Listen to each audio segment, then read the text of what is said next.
अस्सलाम वालेकुम, welcome back to my vlog. कैसे हैं आप लोग? अल्लाह ताला आप लोगों को खुश और हम रखे। और आज जो है 14 डेज़ का जो चैलेंज है वो 12 डेज़ जो है वो हो चुका है। और आज के सुबह की मॉर्निंग जो है वो हुई थी सेब और गाजर के जूस से। और दोनों के ही बेशुमार जो है वो बेनिफिट्स हैं। मैं अपने पिछले व्लॉग्स में काफ़ी जो है वो इसका जिक्र कर चुकी हूँ। जब कोई फ्रूट या वेजिटेबल्स कम हो जाएँ तो जो फ्रूट्स बाकी बचे हैं उनसे भी भरपूर फ़ायदा उठाना चाहिए, क्योंकि दोनों ही हेल्दी हैं। और यहाँ पे मैंने चिया सीड वगैरह या इस पर गोल नहीं लिया था, डायरेक्ट जो है मॉर्निंग ड्रिंक जो है वो एप्पल और कैरेट जूस की ली। ऑफ डे हो तो उसका भरपूर फ़ायदा उठाना चाहिए, और मैंने वही फ़ायदा उठाया। और इस ड्रिंक के बाद साथ ही मॉर्निंग के टाइम ही काफ़ी लेट ही ड्रिंक ली थी, लेकिन साथ ही वेजिटेबल जो है दिन के लिए कट करना शुरू कर दी थी। और यहाँ पर खीरा और बंद गोभी थी, उनको कट करके एक डिब्बा में रख दिया। साथ ही मैंने जो है वो डिटॉक्स वाटर जो है वो बनाना शुरू कर दिया। डिटॉक्स वाटर जो है ये वेट लॉस भी करता है, और जैसे गर्मियों का सीज़न है तो उसमें ये ड्रिंक्स जो है वो काफ़ी अच्छी रहती हैं और फ्रेश रखती हैं। तो जो भी डिटॉक्स वाटर में अगर कोई फ्रूट पड़ा है आप उसको भी ऐड कर सकते हैं। मेरे पास अक्सर जो है वो खीरे नींबू होता है, और यहाँ मैं दालचीनी ऐड कर देती हूँ। और अगर गाजर हो तो वो गाजर ऐड कर देती हूँ। इसमें जिंजर जो है वो भी ऐड की जा सकती है। यानी जो भी फ्रूट हैं या वेजिटेबल्स हैं उनका ही डिटॉक्स वाटर जो है वो रेडी किया जा सकता है। और ये भी हेल्थ के लिए भी बहुत ज़्यादा अच्छा है, और काफ़ी जो स्टमक प्रॉब्लम्स होते हैं उनको भी सॉर्ट आउट करता है। और नेक्स्ट जो है ब्रेकफास्ट अभी करने से पहले ही मैंने ये चने जो बना के रखे थे वो ले लिए। उसके बाद क्योंकि गैस का प्रॉब्लम होता है, काफ़ी लेट आती है, तो ऑफ डे था जिसकी वजह से थोड़ी टाइमिंग मेरी बड़ी ख़राब सी जा रही थी उठने की। और उसके बाद जो है उसको लेने के बाद ब्रेकफास्ट में मैंने जो है फ्रेंच टोस्ट ले लिए थे।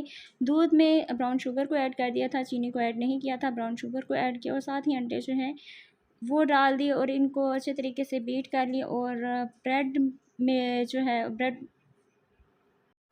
ब्रेड को इसमें डिप करना है, और देसी घी ले लें, ऑलिव ऑयल ले लें, या कोकोनट वर्जन ऑयल ले लें। कोकोनट वर्जन ऑयल अगर हो तो उससे बड़ा अच्छा फ्लेवर जो है वो हो जाता है, बड़ा ज़बरदस्त टेस्ट जो है वो आता है। लेकिन मेरे पास अभी देसी घी था तो देसी घी का ही मैंने यहाँ पर इस्तेमाल किया है। और यहाँ पर ये मेरा ब्रेकफास्ट हो गया रेडी। ब्रेकफास्ट थोड़ा सा मैंने काफ़ी जो है वो लेट किया था, और उसकी वजह से फिर ये 4 की टाइमिंग जो है 4 से 4:30 का वक्त था। और यहाँ पर मैंने जो है वो चाय का जो टाइम हो जाता है उसी वक्त जो है मैंने लंच किया था। और 2 शामी कबाब ले लिए, अंडे को अच्छे तरीके से बीट किया डिप करके, और इसको फ्राई कर लेना है। जो थी वो मैंने चाय रखी हुई थी, और दूसरी तरफ जो है इनको मैं फ्राई कर रही थी। शामी कबाब बना के फ्रीज़ कर दें तो 1.5 वीक जो है वो ईज़िली निकल जाता है। अगर पिछले जो है वीक की बात करूँ, जो पहले 7 डेज़ थे उनमें मैंने चिकन जो है वो नहीं लिया था, तो अभी मैंने शामी कबाब बना कर रख दी। उसके बाद रात की टाइमिंग में जो है वो सिर्फ करेले और दाल का सालन बना हुआ था, हाफ़ रोटी ली थी। नेक्स्ट डे जो है 13 डे की मॉर्निंग में मैंने लिया था चिया सीड की ड्रिंक। चिया सीड जिसे 30 मिनट के लिए सोक कर दिया था, और उसके बाद इसको अच्छे तरीके से मिक्स कर लेना। आप चाहे तो लेमन भी ऐड कर सकते हैं, जैसे मैं पिछले व्लॉग्स में भी बताती रही हूँ। और साथ हनी ऐड कर लें। और उसके बाद मैंने ब्रेकफास्ट लिया था 2 ब्राउन ब्रेड, साथ फ्राई एग और 1 कप चाय। और ये मेरा छोटू मोटू सा नाश्ता जो है वो रेडी हो गया। और उसके बाद यहाँ पर आज पालक पे मैं बहुत ज़्यादा मेहनत कर रही थी कि पालक सोच रही थी कि कैसे इसको जो है वो काफ़ी डेज़ के लिए जो है महफूज करके रखा जा सकता है। तो ये मैंने यूट्यूब पे देखा कि इसको अच्छे तरीके से वॉश कर दिया जाए और उसको फिर जो है वो ड्राई करना है। तो एक तरफ उसको जो है ड्राई करने के लिए रखा था, और दूसरी तरफ चिकन था। इसको भी चिकन वॉश करने में मुझे उलझन थोड़ी सी होती है, तो मैंने नेट पे इसका तरीका देखा कि इसको किस तरीके से अच्छे तरीके से वॉश किया जाता है कि ये एक अलग सी ऊपर झिल्ली होती है वो इजीली जो है वो उतर जाए। तो उसके लिए ये था कि विनेगर जो है 1 टेबलस्पून डाल दें पानी में और 15 मिनट के लिए छोड़ दें। मैंने वहाँ पर वो रखा, और दूसरी तरफ जो है वो मैंने पालक का काम शुरू कर दिया।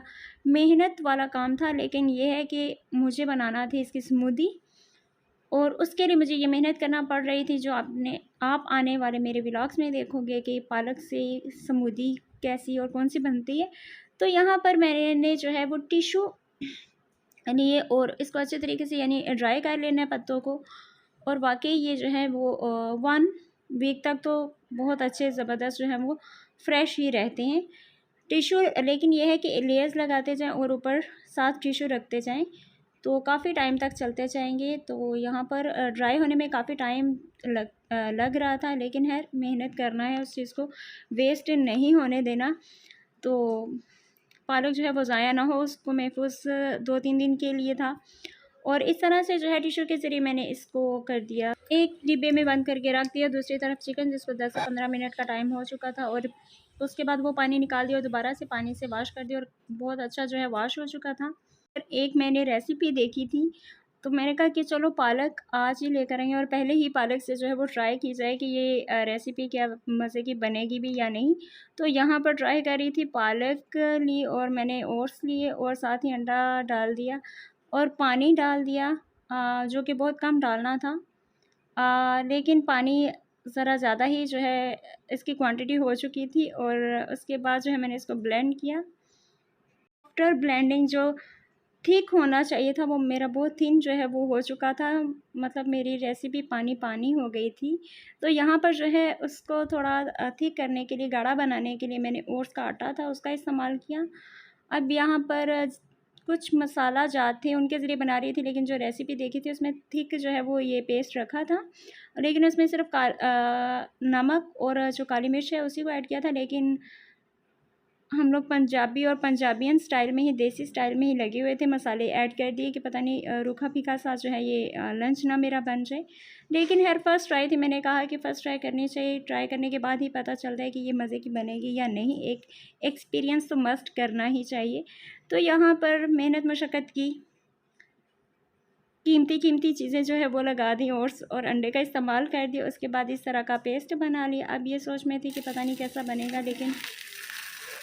लेकिन जैसे तैसे मैंने पैन लिया और उसमें देसी ऑलिव ऑयल मैंने यहाँ पर इस्तेमाल किया था और ऊपर पेस्ट डाला। तो ये कुछ इस तरह से मेरे से प्रॉपर्ली वो रोटी नहीं बन रही थी और उसके बाद ये चीज़ बन गई। टेस्ट करने के बाद इसका टेस्ट तो अच्छा था, लेकिन 50-50 ही था। आप रेसिपी ये मेरे वाली ट्राई मत कीजिएगा। पालक की बहुत वैसे मज़े की थी, यानी टेस्ट उसका अच्छा आ रहा था, लेकिन शायद कुछ गड़बड़ हो गई थी, वो रेसिपी सही नहीं बनी। उसके बाद जो है इतना वो मेरे से खाया नहीं गया, सिर्फ चखने की हद तक था। तो फिर मैंने जो है, भूख लगी थी और मैंने जो है यहाँ पर ड्राई फ्रूट सैलेड जो है वो बनाना स्टार्ट कर लिया कि चलो अब भूख लगी हुई है तो अब क्या किया जा सकता है। तो वेजिटेबल्स और ड्राई फ्रूट से काम लिया, यहाँ पर साथ ऑलिव ऑयल ऐड कर दिया, जो काली मिर्च थी वो ऐड कर दी, लेमन जो है वो ऐड कर दिया था, और इस पे बाद में जो है मैंने हनी को ऐड कर लिया था। और ये बहुत यमी जो है, बड़ा यूनिक सा कह लें और बड़ा टेस्टी ये मेरा सैलड जो है वो रेडी हो गया था। मस्ट इसको ट्राई कीजिएगा, बहुत हेल्दी जो है वो सैलड यहाँ पर अच्छा खासा दिन का लंच हो जाता है, किसी और चीज़ की ज़रूरत बाकी नहीं रहती, क्योंकि ड्राई फ्रूट्स भी आ जाते हैं, वेजिटेबल्स भी आ जाती हैं, ऑलिव ऑयल भी आ गया और साथ हनी भी आ गई। तो बड़ा स्वीट स्वीट सा और यमी यहाँ पे सैलड मेरा रेडी हो गया। जाने आज भूख बहुत ज़्यादा लग रही थी, फिर उसके 2 घंटे के बाद फिर मुझे भूख लगी और मैंने काले चने ले लिए। इवनिंग टाइम की जो है वो रिकॉर्ड नहीं हो पाई, तो अभी तक के लिए इतना ही। वीडियो अच्छी लगी तो लाइक कीजिएगा। Thanks for watching video and subscribe my channel.